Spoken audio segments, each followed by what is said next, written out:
eggplant from Africa, a soup for a saint, and the pesto boss. This week, we're in Sicily and Venice, Italy. Traveling the world to bring you delicious dishes, tasty beverages, and interesting experiences. This is the Destination Eat Drink Podcast on the Radio Misfits Podcast Network. I'm Brent Peterson. Welcome to Destination Eat Drink, the travel podcast for foodies. This is the place where we explore interesting and delicious food from around the world on the Destination Eat Drink podcast and at destinationeatdrink.com.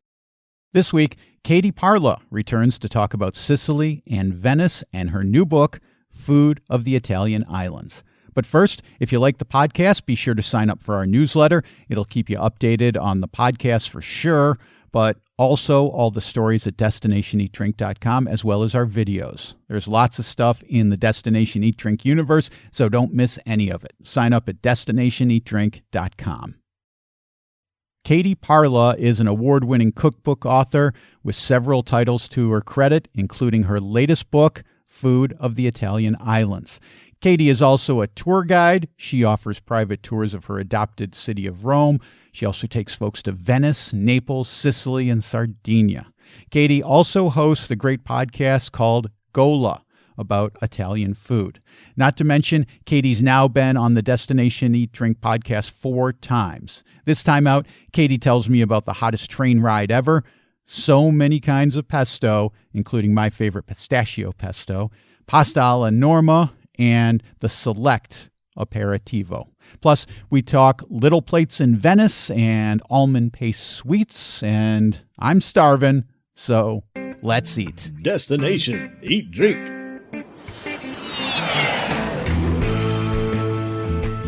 Katie Parla, welcome back to Destination Eat Drink. I had you on the podcast 2 weeks ago to talk about your new book, which had just come out, Food of the Italian Islands. We ran out of time, and I made you promise that you would come back in 2 weeks. And of course, here you are. Thank you so much for being back on the podcast. Thank you so much for having me. I can't wait to talk to you more about this book. One of the things, I read the book cover to cover, as I told you before. One of the things that I really loved was the way that you open the book. I mean, it's a cookbook, right, Katie? But it's also, in a way, it's kind of a travel memoir because you tell all these great stories and about these great places all over Italy. And you sort of open the book with a great story that really resonated with me. You talked about years ago, I think it might have been your first trip to Sicily. You get on a train and it's unbearably hot and the train carriage has no AC and the old Italian ladies in your carriage with you won't allow you to open the window so you can get a little breeze blowing. And this is just one of my favorite cultural differences between the United States and Italy. I mean, God forbid, moving air, much less cooled air, comes in contact with your body at any point whatsoever. Am I right? Yeah, I mean, I don't know what they were so worried about. The outside air was like 100 degrees. We would have been fine. Well, it's a great story. It really resonated with me. I loved reading about your first trip to Sicily. And you call Sicily in your book the capital of pesto. I think most people, when they think of pesto, they think of northern Italy, most associated with places like Genova. But you call Sicily the capital of pesto. Why is that? Yeah, I mean, for sure, Genova has the lockdown on pesto the way that Kleenex has on tissues. So there are so many different pesto sauces in Italy, and so many are present in Sicily. Like pesto just comes from the verb pestare. So imagine like mashing something with a mortar and pestle, or in a more modern sense, blending it up in a food processor. And generally speaking, it includes like nuts and oil and garlic and herbs. But in Sicily, you also find a lot of tomatoes used, different types of cheeses, or sometimes a total absence of cheese. And in the cookbook section, rather in the pasta section of the cookbook, there's a whole pesto spread. Yes. And it includes pesto from the Aeolian Islands, pesto from Trapani, pesto from Pantelleria, pesto from Linosa. And then we even dip over to Sardinia for pesto in the style of Carlo Forte. There are also a couple pestos in there that aren't necessarily rooted in a specific place, but have become kind of like a pan-Sicilian pesto that you might find on a neo-trattoria menu, like pistachio pesto tends to be pretty common, something that grew up around the Bronte pistachio tradition, around Mount Etna, and then now is spread, all over the island. And when I say island, I should really, when we're speaking of Sicily, we should call it islands, right? Sicily is the sort of mainland in this analogy. You have the Aeolian Islands in the north, Ustica off the coast of Palermo. You've got the Egadi Islands. There are so many little island chains, or sort of individual guys like Pantelleria hanging out there on their own. It's an island nation of sorts. I'm so glad you brought up pistachio pesto for a couple of reasons. First of all, the Sicilian pistachios are unbelievable. We get good pistachios here in Portugal, but in Sicily, they are totally different level. And as I was reading that chapter on pestos, you have all these different pesto recipes, and I got so hungry, I pretty much put it down and said, all right, I got to make this pistachio recipe. I think I have all the ingredients. And I went into the kitchen and I had everything for the pistachio pesto recipe except for the mint. And I said, well, you know what? I'm going to make it anyway. It's fine. I'll just omit the mint. You're the pesto. You're the pesto boss. It's going to taste good no matter what. It was good. It was really, really good. But a couple of days later, I went to our local market, and the vendor who I always go to, she gave me a bunch of mint, and I went home and I made the recipe again. And I got to tell you, Katie Parla, next level when you add in fresh mint to your pistachio pesto recipe. I'm glad it was a hit. Can I give you like an even simpler recipe that? Sure. As long as you have pistachios in the cupboard, you probably have the other stuff too. There's a recipe in the dessert section called crema di pistacchio, and it's just made with salted shelled pistachios, a little bit of sugar, and some water. You buzz it up, and it's so freaking delicious. And you spread it on bread like Nutella, but it's not full of chemicals, so that's awesome. And it's so, so delicious. Man, that is going to be a huge hit in my house because I love pistachios, but my girlfriend, she loves pistachios. So, yeah, I'm going to definitely be doing that when the need arises, which will probably be tonight. When we talk about pestos, when we talk about any kind of pasta that we're serving, the question is always what kind of pasta, what shape of pasta do we serve? And pestos, you just very nicely described how many different kinds of pestos there are, but it generally comes as a sauce, as a condimento. Do you have a favorite kind of pasta shape, a type of pasta that you like to serve with pestos? Yeah, I kind of go the traditional route where in Italy, whether you're in Genova or Carlo Forte in Sardinia, Trapani in Sicily, you're either going for like the fusillo vibe, which is a twisty pasta. It would be called trofie in Genova and also in Carlo Forte because the people who founded that village are of Genovese origin. Busiate, which are like these sort of long curly fusilli, are really typical of Trapani. Or still following the traditional pairing, I'll go for like a long strand, linguine, spaghetti. Those are all good because like this is not a saucy sort of chunky type of situation where you might need a tube to scoop it up, but instead like something that allows the sauce to cling to the architecture of the noodle. Now that's not to say I would turn down rigatoni with pesto. Of course I would eat that, but I generally go for like the twisty fusillo vibe or a long strand. Good advice. I don't mind the rigatoni. I also like a penne because it has the ridges in it, so you can get some pesto stuck in there. I like that as well. I want to talk about my favorite vegetable, which is eggplant, because in Sicily, eggplant is everywhere. And I think maybe the most iconic dish to use eggplant in Sicily is one of my favorites, pasta alla Norma. Could you talk about that dish a little bit? Maybe how you like to prepare it and some of the interesting history behind it. Yeah, this is summer on a plate, although it's something that's made year-round now in Sicily. And it consists of a tomato-based sauce that you fold in bits of fried eggplant, and then you toss it all together and hit it with a flurry of ricotta salata, which is ricotta that's been salted to concentrate its flavors and to draw out the moisture. So it's gradable, unlike the spreadable ricotta. And this is something that you find, mainly like so many recipes in Sicily, it grows up around Catania and then spreads out to the rest of the island and now literally the world. Like this is something you can find in like LA. I'm sure they serve it in different places in Portugal. It's on Italian menus in New York and has become kind of a symbol. And what I love about it is when it's prepared in peak season, it just has so much incredible flavor. And I'll use whole canned peeled tomatoes if I'm making this out of the summer months. But in the summer months, I'll use a really flavorful, concentrated cherry tomato or date tomato from Sicily. And so many of the markets in Rome, where I'm based, are filled with Sicilian tomatoes. So even though there's local tomato cultivation, we do get a lot of Sicilian tomatoes that can be combined with the locally cultivated eggplants.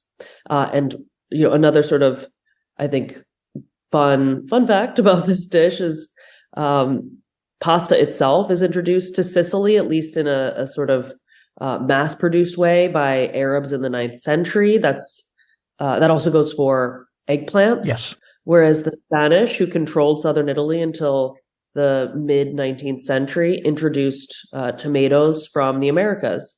And so this is a dish that combines what you might consider, foreign or imported ingredients with a ricotta salata that's a very Sicilian ingredient. So I noticed you've got several eggplant recipes in your book, Katie, and I might not be correct on this, but I noticed that typically you fry your eggplant and you don't bread it. Maybe I'm stepping into something here that I'm not aware of, but talk to me about, is there an issue with breading the eggplant that you don't like, or it just didn't happen to come up in these recipes that you had? I mean, my Italian-American eggplant parm recipe is egged and bread, actually flour, egg, and bread. But I'm cooking the way that I've learned to at Sicilian tables, which is generally in an absence of a breaded coating. And of course, you'll find like battered and fried eggplant sticks in certain fritto misto presentations.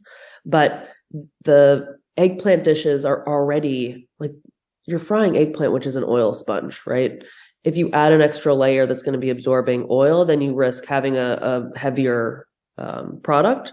And I would say if anyone who's skeptical, who's really finds comfort in the breading, just try it once without it and compare the sort of heft in your mouth. I prefer certain recipes without breading, but you know what? If I'm in Jersey, get an eggplant parm sub, there better be bread. There better be breading. Otherwise, I'm sending it back. I love your Jersey roots. Any other eggplant recipes that you're especially fond of? I mean, the OG, right? The caponata, this kind of sweet and sour dish that like so many had tomato added to it subsequently. So it's essentially fried eggplant that could be flavored with sugar or honey and a little bit of vinegar for tang, and then folded with some soft celery and pine nuts and raisins. So it's a dish that feels really close to North African preparations. But of course, we've talked about the importation of certain types of produce during the Arab presence in Sicily. And so this is a dish that would have emerged from that tradition, and then tomatoes get added. And tomatoes can kind of dominate the equation in a lot of preparations.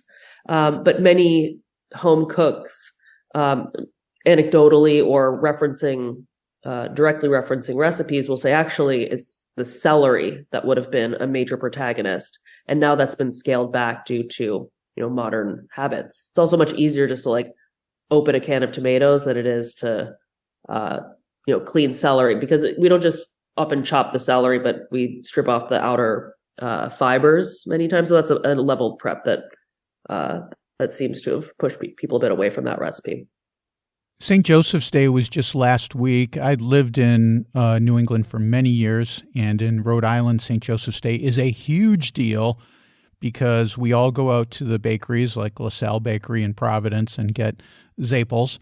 But you've got a recipe in your book for a fava bean chickpea soup that's consumed on St. Joseph's Day. Can you tell me a little bit about the Macu de Fava de San Giuseppe? Yeah, so there are a lot of foods that are associated with religious holidays. And most people, when they're thinking of St. Joseph's Day, March 19th, they're thinking of like fried dough that's been filled with an impossible amount of sweetened ricotta studded with potato chips. That's the wrong word. Chocolate chips. So the cinche of San Giuseppe, or beignet di San Giuseppe on the mainland.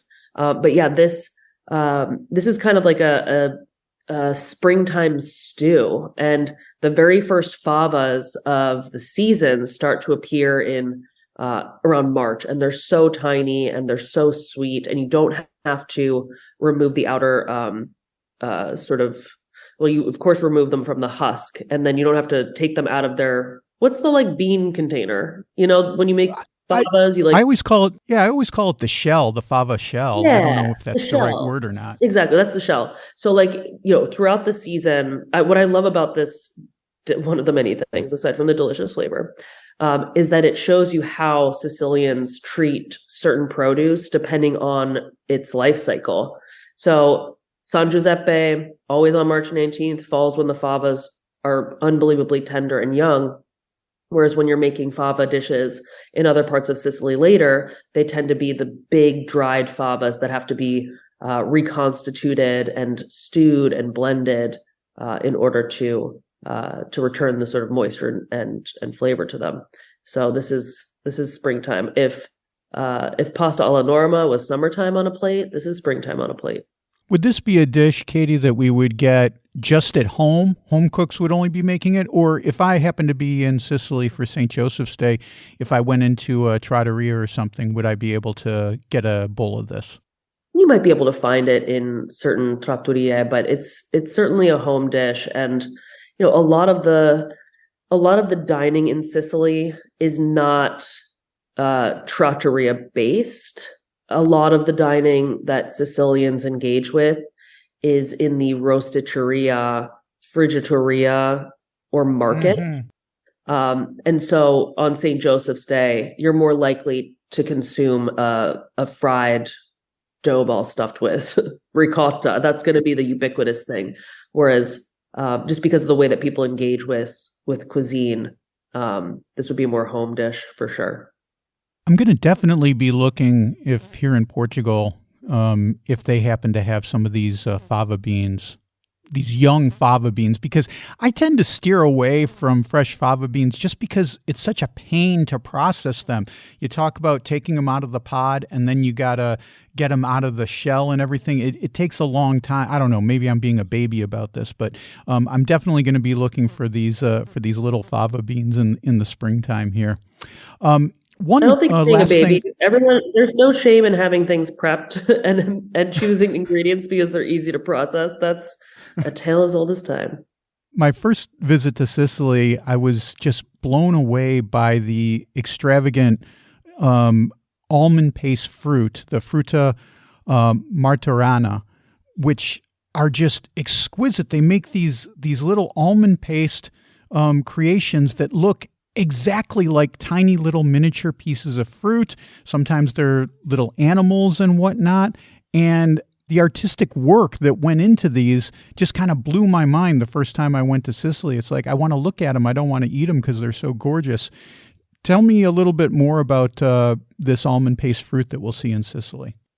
Yeah, so Fruta martorana is found now all over the island. You can even find it, like in the Rome airport in hermetically sealed like baskets as a souvenir for people to take home. But it is a mixture of like almond flour and sugar. Glucose is also commonly used as an ingredient, or you could use honey. And then you create this paste that you press into terracotta forms, which are sold absolutely everywhere. Like there are some places in particular, and I have a guide to Palermo on my site that names some of my favorite spots, but all of these little hardware stores and houseware shops and dollar stores sell them for like €2 each. So if you like figs, you can buy a fig-shaped one. If you're into prickly pears, you can do that too. And then you use different types of food coloring and like a little paintbrush, and you go to town. And I highly recommend, like, I'm no artist. I highly recommend like making a lot of almond paste and then practicing a lot until you can execute a very, let's say, believable fruit version. I remember like my first oranges were like more orange than an orange, and I was like, that looks fake. But with some trial and error and a little artistic flair, you can make these fruits that look like figs or cherries or prickly pears. And it's a really fun thing. Not everyone actually likes to eat them.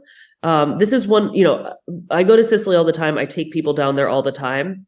And it's not the like lung and spleen sandwich that people resist. It's not the chickpea fritters that people have prepared with their hands. It's the almond paste things. And people are like, I don't know. I don't like it. Oh, wow. Which is unfortunate, because when they're done properly, they're really good. As I was prepping to talk to you about Sicily, Katie, it made me think more about our trips to Sicily. And I remember going to Ortigia, which is a little island off part of Syracuse. And I know that you're such a huge pizza fan. We've had you on the show talking about pizza exclusively. And I remember they had a pizza there that I hadn't seen in other places. Now, maybe it's available in other places and I'm just not aware of it. But they had something called a pizzolo, which is a double-crusted pizza. There's a crust on the bottom and a crust on the top. And I hadn't seen it anywhere else besides in Ortigia. And I just wanted to ask you before we leave Sicily, if you're familiar with this, is it available in other places? What's your opinion? So, yeah, a pizzolo, it's part of a larger, like torta rustica pizza category. Like when you hear the word pizza, certainly if you're from outside of Italy, you think of like an open-faced bread disc that's been cooked in an oven and there's melted cheese and tomato.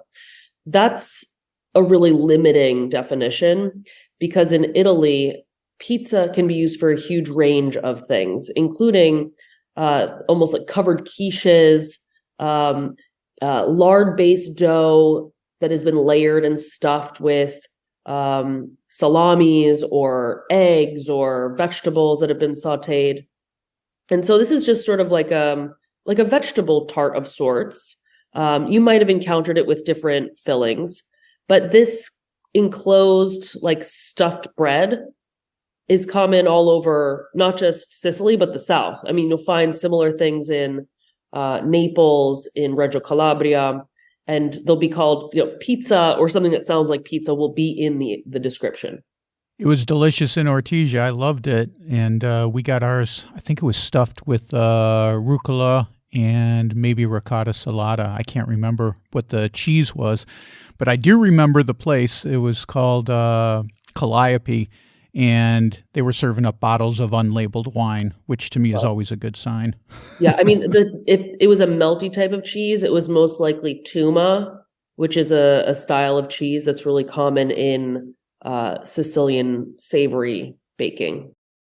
Let's leave Sicily for now and travel to the other far corner of Italy, Venice, the Veneto region, because you've got several recipes from there. And one of the things that jumped out at me first when you were talking about Venice was something called Select Aperitivo. What exactly is Select Aperitivo? Select is a red bitter liqueur, which has relatively low alcohol by volume, I think around 12 or 13%. So it falls under a category of liqueurs that in Italy are called aperitivo. The color is dark red, very similar to Campari, which has about double the alcohol by volume and goes by a category known as bitter, spelled bitter. So in northern Italy in particular, there was a tradition of cities developing red bitter liqueurs for use in usually lighter cocktails. So in Venice, Select is born about 100 years ago. In Padova, Aperol is born. And then Campari in Milan and up in Trento, Cappelletti. About 10 years ago, the Campari company acquired Aperol and conducted a very aggressive and super successful campaign to marry Aperol with the spritz in the mind of consumers, first in Italy and then worldwide. Before that spritz was, remained kind of a regional thing. And if you were in Venice and you asked for a spritz, there wasn't like a choice. They would just give it to you with Select. And they would mix the Select, with the typical spritz ingredients, sparkling wine and sparkling water. Today, if you order a spritz al Select, you impress the bartender because they think you know what you're doing, and you're not going for the Padova liqueur Aperol, which makes them very regionally proud. And spritz is something that it probably maxes out at around 6 or 7% alcohol by volume. It's super fun and flirty looking. It looks like a red sunset. It's served with spiked green olives or sometimes an orange wheel. And it's meant to whet your appetite. In aperitivo culture, generally in Italy, you have one of these light red bitter based cocktails just to like get your juices flowing before a meal. Venetians are very heavy drinkers, however, so sometimes they'll start drinking it in the morning and keep drinking it throughout the day. And so it doesn't serve the same appetite whetting, but more like something that you can drink all day without being totally trashed at work. So we get a Select Aperitivo, and we're in Venice, so we're going to have cicchetti, which are the small plates that are similar to tapas, but don't dare call them tapas in Venice. Otherwise, my buddy Monica will just come down your throat. She's wonderful, but she's like, call them cicchetti. So what kind of cicchetti are we going to have with our Select? Totally depends on where you are, because there are places that go super old school and they use a little piece of polenta with a grilled baby cuttlefish on top, or some polenta with a little bit of baccalà mantecato, which is a salted cod spread. Others will use toast, and bread and toast in general are relatively new additions in Venice. And they tend to be like frozen baguettes that are not the, let's say, apex of baking culture. Others will use little toasted pieces, like a sort of crostino. In all cases, the carbohydrate is the vehicle for delivering whatever happens to be on top. And these are usually like 2 or 3 biters, things that you can eat standing up, balancing your spritz and your plate at a baccaro, which is kind of like the watering hole in Venice. But now there's just such a huge range of things that fall into the snacks category and kind of go beyond cicchetti, like tramezzini are absolutely everywhere. And places that sell cicchetti will also sell little triangular sandwiches with the crust cut off, filled with tuna and egg, or a sort of spicy chopped bell pepper mayonnaise. There's lots and lots of fillings for these things, but I think cicchetti is a state of mind. It's a concept that now has grown to cover a lot more than just those small Venetian bites. And when you like hang out with Venetian friends in February, there was Carnival going on. And so people would invite you out to cicchettare, right? Cicchettando. It's now become a verb to go like graze on lots of little bites, have a drink or two cool. at each spot. I love eating like this, whether I'm in Spain or whether I'm in Italy. Here in Portugal, we have petiscos. This is my favorite way because you can have a little something, enjoy it, maybe have a glass of wine or whatever you have, and then you move on to the next place. And this is a way, I was talking with friends about this yesterday, this is a way you get to sample a lot of different things, especially when you're on vacation. It's like you go to a restaurant and you eat this big giant meal and then you don't want to have anything else. And it's like, well, maybe it was fantastic, but if I can have 2, 3, 4, 5 different things, then I'm really, really happy. It's also an affordable way to eat in Venice, which is a city where I will, of course, acknowledge there's some people doing great food, but it is generally a city where people who own restaurants, and particularly people who buy the ingredients for the restaurants, don't really respect the clientele very much and aren't committed to sourcing fresh fish and great produce, though the prices imply that they're using really high quality stuff. When you go out in Venice and have the portions are also much smaller here than in other parts of Italy. So while in Rome, if you ordered antipasto, primo, secondo, contorno, dolce, you would like roll out of the place. Here, in order to be full, you do kind of have to get the whole shebang. And that ends up being so much money. $80, 100, 150 a head is not unusual for a meal made with fresh ingredients, produce from St. Erasmus, the farm island here, fresh fish caught in the lagoon. Like that's a lot of money. And you could just go cicchettare for 20 euros and you get your snacks and you get your booze and you feel kind of full. And it's a really affordable way to eat. That's how Venetians experience their city, because going out to eat, even with the local discount and the cash discount, both of which are very real things, it's not accessible to go out and eat well here. You made a fleeting reference to San Erasmo, which is an island near Venice, and you visited there. There's a lot of farms out there. Describe what that experience was like, and is that something that you would recommend folks who visit Venice that they do as well?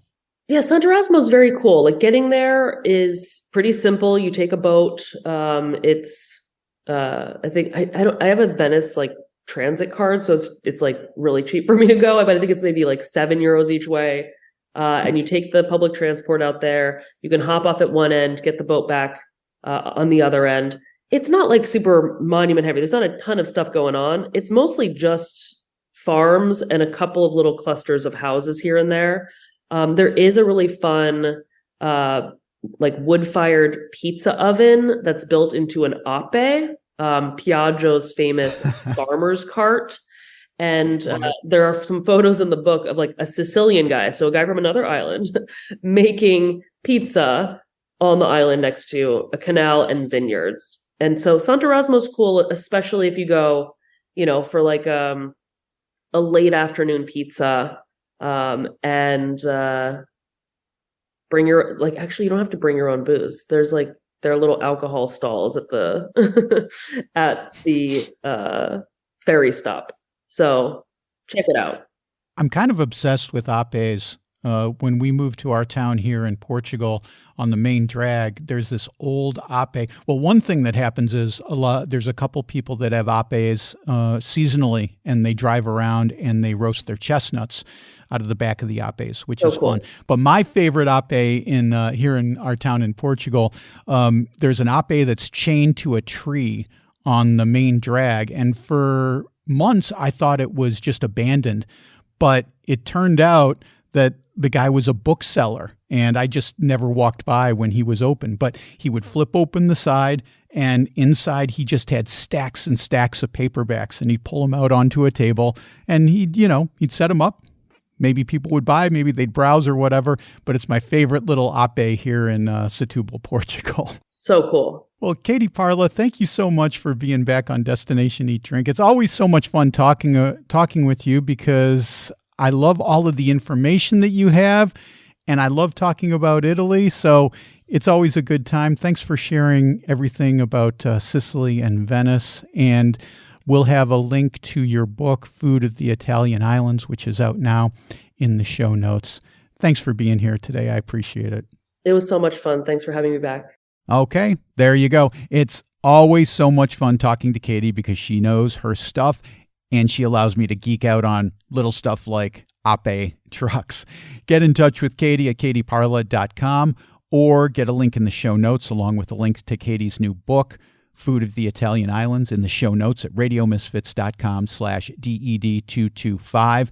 And you might still have time to see Katie on her book tour. She's continuing that through the end of this month. Find the dates at her website. Well, that'll put a bow on this week's show. Next week, we're at the end of the world in Patagonia and Tierra del Fuego. You don't want to miss that.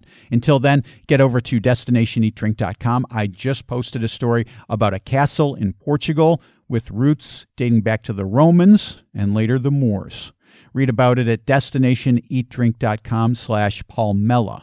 Not Pamela, Palmela. That's Palmela. Or just go to destinationeatdrink.com/blog. Destination Eat Drink is distributed by the Radio Misfits Podcast Network and a guy who makes his Select Aperitivo with scotch, Ed Silla. Thanks, Ed. I'm Brent Peterson. I'll see you down the road. Join us next week for another culinary adventure on Destination Eat Drink, a presentation of the Radio Misfits Podcast Network.